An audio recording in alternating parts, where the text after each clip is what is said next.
Alright. Okay, go. Go. Go what? Go over there. Oh, sorry. Okay, guys, it's me again. Try and make a quick video. That was my kid. It makes him feel good if I let him get on the camera. So, sorry about that. Hey, so I got this core from my buddy at work. I think it's a Schlage. I'm not sure. Schlage. You see the key? It's got a G on it. And it works. Look at the tailpiece. I haven't opened it yet, so I don't know what's in there. But I'm gonna try and see if I can get it open real quick. And I would normally do this way if I put it on the vise, but I'm in a hurry because I gotta go here in a few minutes. So I just wanted to make this quick video.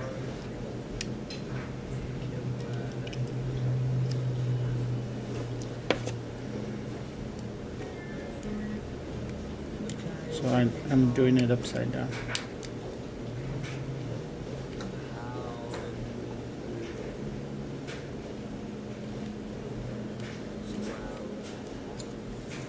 There you go. That was pretty easy. Yeah. Let me see if I can take it apart. Hold on, let me pull out my high-tech equipment. My high-tech pinning mat here.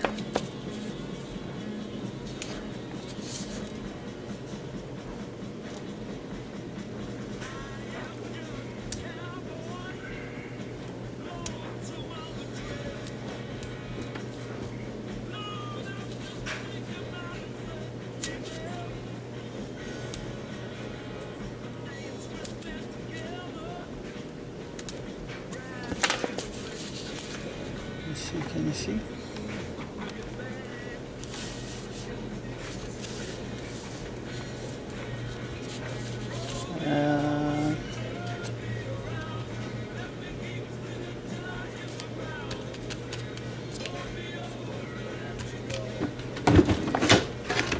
In the rodeo.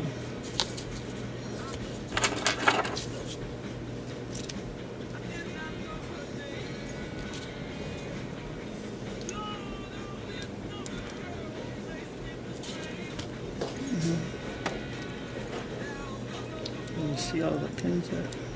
The key pins. 6 of them. I opened it pretty easily, so I'm thinking there's probably not any security pins in there.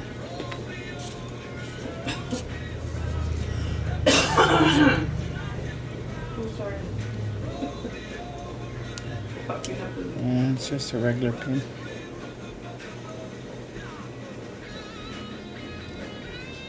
Yeah, regular.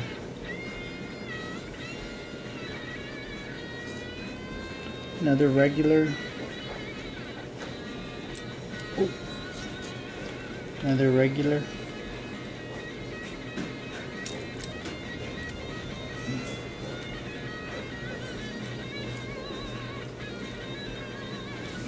Another regular. Another regular. Yeah, that's why it was so easy.